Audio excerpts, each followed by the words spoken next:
স্বাধীনতা, গণতন্ত্র ও নারী শিক্ষা সহ দেশ গঠনে সার্বিক অবদানের জন্য পুরস্কার পাচ্ছেন এবারে বেগম খালেদা জিয়া মরণোত্তর।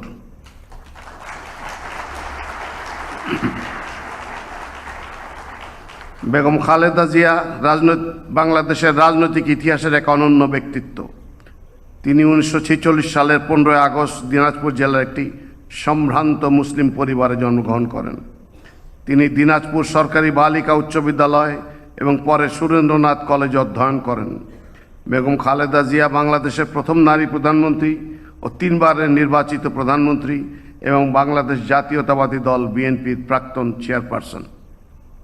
তাঁর নেতৃত্বে বিএনপি 1991, 1996 ও 2001 সালের নির্বাচনে জয়লাভ করে 3 মেয়াদে সরকার গঠন করেছে। বেগম খালেদা জিয়া জাতীয় সংসদ নির্বাচনে কোনো আসনেই জীবনে কখনো পরাজিত না হওয়ার অনন্য রেকর্ডের অধিকারী।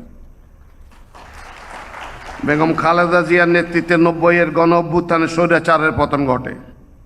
1991 সালে সংসদীয় গণতন্ত্রের পুনঃপ্রবর্তন এবং 1996 সালে তত্ত্বাবধায়ক সরকার ব্যবস্থার প্রবর্তন তার ঐতিহাসিক অর্জন।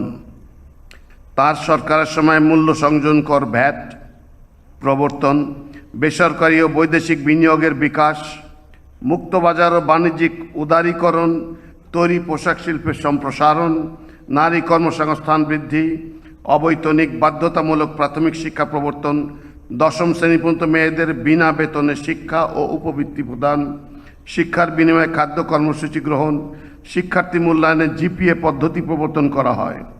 তাঁর উদ্যোগে 2 লক্ষাধিক রোহিঙ্গা শরণার্থীকে তাদের দেশে প্রত্যাবর্তনে করা সম্ভব হয়। আপসীন নেত্রী বেগম খালেদা জিয়াকে অসংখ্য মিথ্যা মামলা এবং বারবার গ্রেপ্তার ও রাজনৈতিক প্রতিহিংসার শিকার হতে হয়েছে।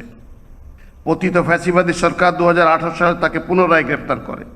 দীর্ঘ কারাবাসে তিনি গুরুতর অসুস্থ হয়ে পড়লেও উন্নত চিকিৎসা থেকে বঞ্চিত রাখা হয়। 2024 সালের জুলাই গণ অভ্যুত্থানের পর তিনি মুক্তি লাভ করেন। 2025 সালের 30শে ডিসেম্বর বাংলাদেশের অভিসংবাদিত এই নেত্রী মৃত্যুবরণ করেন। স্বাধীনতা, গণতন্ত্র, মানুষের অধিকার প্রতিষ্ঠা ও নারী শিক্ষা সহ দেশ গঠনের সার্বিক অবদানের স্বীকৃতিস্বরূপ দেশনেত্রী বেগম খালেদা জিয়াকে স্বাধীনতা পুরস্কার 2026 মরণোত্তর প্রদান করা হলো। বেগম খালেদা জিয়ার পক্ষে পুরস্কার গ্রহণ করার জন্য তার নাতনি মিস জাইমা রহমানকে অনুরোধ জানাচ্ছি।